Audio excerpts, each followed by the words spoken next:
We've all been there, right? You kick off a project, heaps of energy, you're promising the world timely delivery, and then bam, you hit a wall. Oh, yeah. Suddenly the budget is just Yeah. gone. Deadlines fly past. And your best people Oh. completely burnt out. It's that cycle of project chaos, and it really does end up damaging your professional reputation. It's such a classic failure pattern. You see it everywhere. People just jump straight into doing things without that foundational discipline.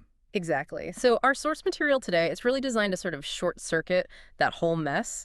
It lays out this comprehensive 4-module roadmap, the promise, project management mastery in just 4 weeks. Quite a claim. It is. It's pitched as a complete transformation package for, ambitious professionals, PMs, entrepreneurs, leaders, anyone who wants a proven structure to deliver results, save time, and crucially, stay on budget. And what I find really fascinating here is the core philosophy behind it all. Go on. The instructor, Thea, she's got, 20 years of experience across huge sectors too, like telecom, oil and gas, medical devices. Right. Serious stuff. She immediately steers the conversation away from just, the technical software side. She argues project management is defined as, and this really stuck with me, first a mindset, then a set of tools. Oh, I like that. That shift in focus. It means we're not just learning, which buttons to press on some software. Exactly. It's about learning how to think strategically. So our mission in this deep dive is basically to unpack this 4-pillar structure, the one that claims it can boost project success rates by, up to 90%. Which is a huge number. Huge. We're pulling out the specific strategies, the nuggets that actually make projects stick the landing. And that adaptability you mentioned, because she's seen projects in IT, manufacturing, everything, it means the framework itself has to be pretty robust, right, to handle all those different environments. Makes sense. So let's start at the beginning. That essential foundation, Module 1, which is all about project start and definition. Okay, let's get into this. Module 1, this is where that high-impact focus really kicks in. Before you spend a single dime or assign even one task, you absolutely have to define the territory. Yeah, the source really hammers this home. A project with a fuzzy beginning. It's basically doomed to have a chaotic end. And if you look at the big project killers, they almost always start right there, don't they? An inadequate definition phase. Absolutely. The material's super clear on this. You must develop crystal clear project scope statements and deliverables. Okay. And conduct effective stakeholder analysis. Yeah. You have to know exactly what you're building, and just as important, who you're building it for. And this is where we run into that really deadly issue of scope creep, isn't it? That slow, kind of insidious expansion of what's required that just kills budgets and timelines down the road. So how does this module help the learner fight that off? Well, it's about enforcing discipline right at the start. Clear definition, it basically prevents the plan from becoming this runaway train. Right. If the scope is clearly documented and your objectives are set using clear, measurable goals, it becomes instantly obvious when some new request isn't just a small addition, it's actually a whole new project. Okay, so it gives you that clarity. And what's the most tangible method for getting that clarity? The source really highlights developing a work breakdown structure, a WBS, for task delegation. Why that specific tool right at this definition phase? Well, the real power of the WBS, it isn't just about making a to-do list. It's about decomposition. Breaking it down. Exactly. You're taking that huge, maybe overwhelming deliverable and breaking it down into the smallest possible piece someone can be accountable for. Okay. And this does 2 really crucial things. First, every team member knows precisely what their piece is, where it starts and stops. And second, if a problem does pop up later, you know exactly which specific component, or which work package, as they call it, caused the delay. It's more like a surgical tool than just a checklist. That makes a lot of sense. So it's really about knowing the who and the what before you even get to the when. Precisely. And the source material also points out that resources, strategically figuring out time and people, that has to be determined here too, in this initial phase, even before the detailed planning starts. Absolutely. That clear definition and the strategic resource allocation, they're kind of the foundational defensive moves. They eliminate that misalignment later on. Right. So once the scope is pretty much locked down and the resources are tentatively mapped out, then the next big challenge is, timeline and money. Okay. And that pivots us really nicely into Module 2, project planning. Right. This is where the vision, the idea, has to become a realistic, actual plan you can execute. Structure, efficiency.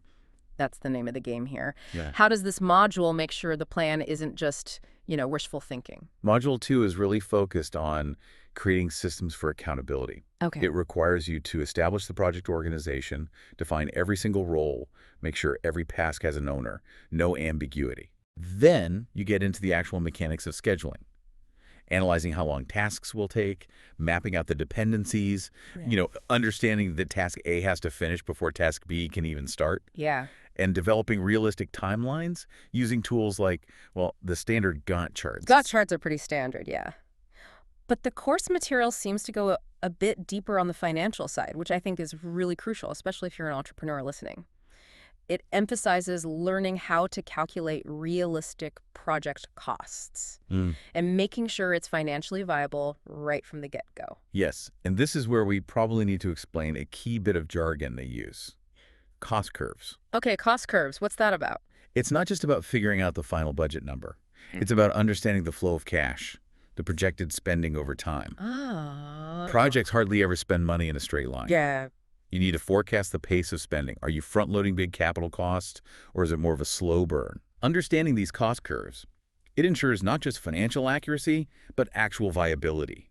It helps to prevent that horrible cash crunch halfway through the project. Okay, so we've got a clear plan, a solid financial model, but like you said earlier, things inevitably go wrong sometimes. The market changes, supply chains get disrupted, maybe a key person leaves. Yeah.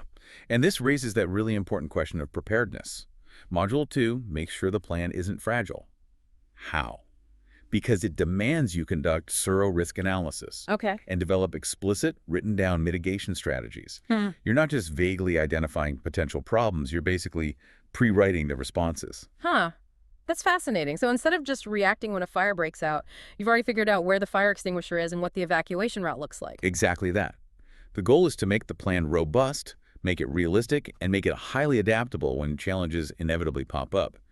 That discipline, it minimizes risks and gives the team and the stakeholders real confidence that they can actually navigate the uncertainty. Okay, now, this next part, Module 3, is where I think it gets really interesting. Because the best plan on paper is totally useless if the people involved aren't connected, right? Absolutely. So this is communication and stakeholder management.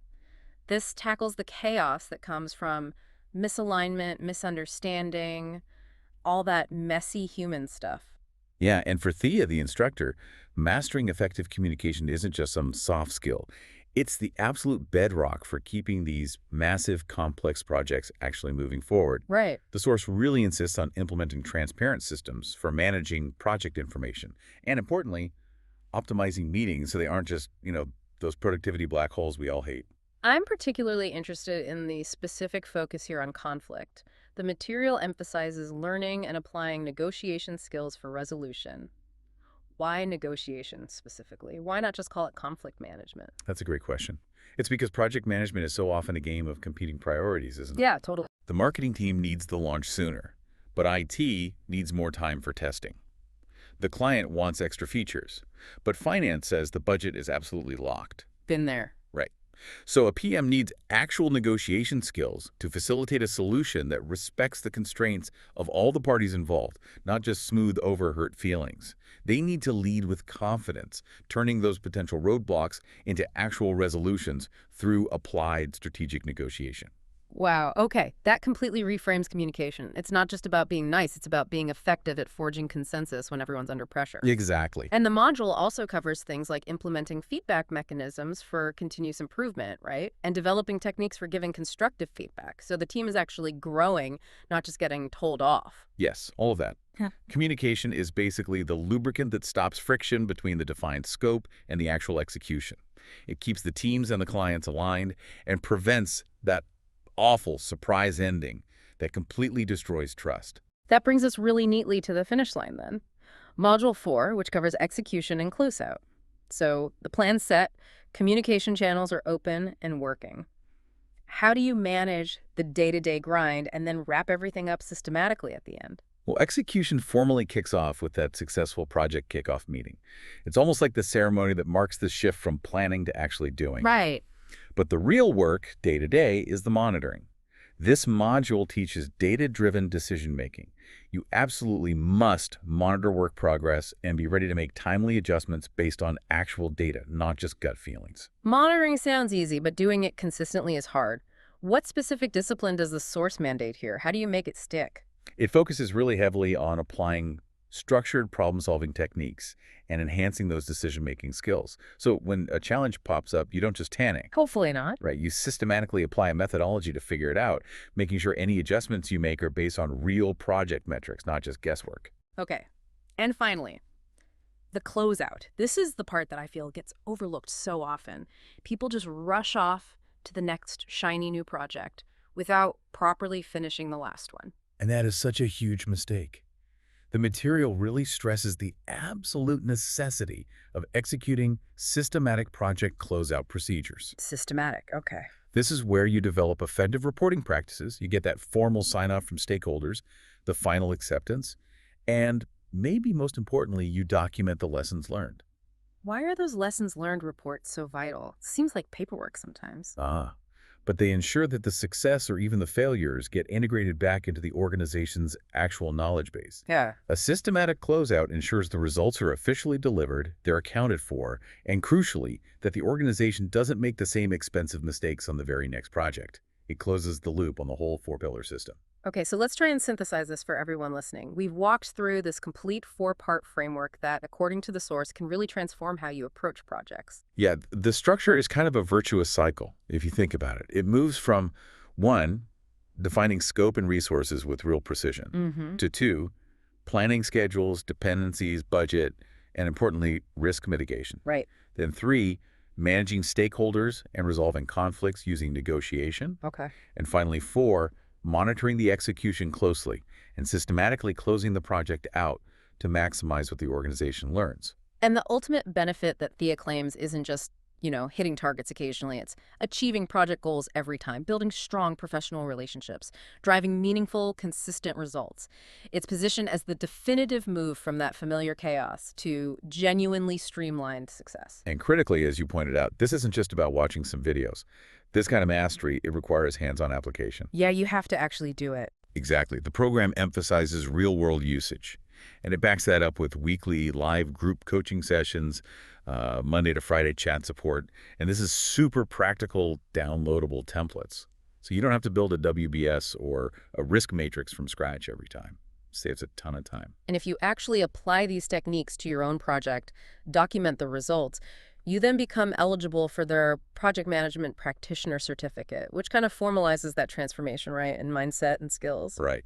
That blend of the theory and the supported practical application is really what makes the knowledge stick, I think. So we've explored the 4 essential modules for project success: definition, planning, communication, and finally, execution and closeout. It really is a comprehensive framework for navigating complexity. It is.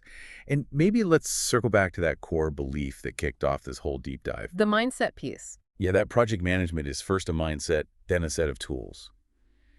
If adopting this kind of professional discipline, this mindset, is the very first step toward avoiding those really painful budget overruns and that inevitable team burnout, then the question for you listening is, what single belief about managing project chaos do you need to challenge in your very next project? Is it maybe the belief that you can just wing it and skip the WBS? Or the belief that communication is somehow secondary to getting the schedule right? That self-reflection, asking that tough question, that's probably the true start of mastery.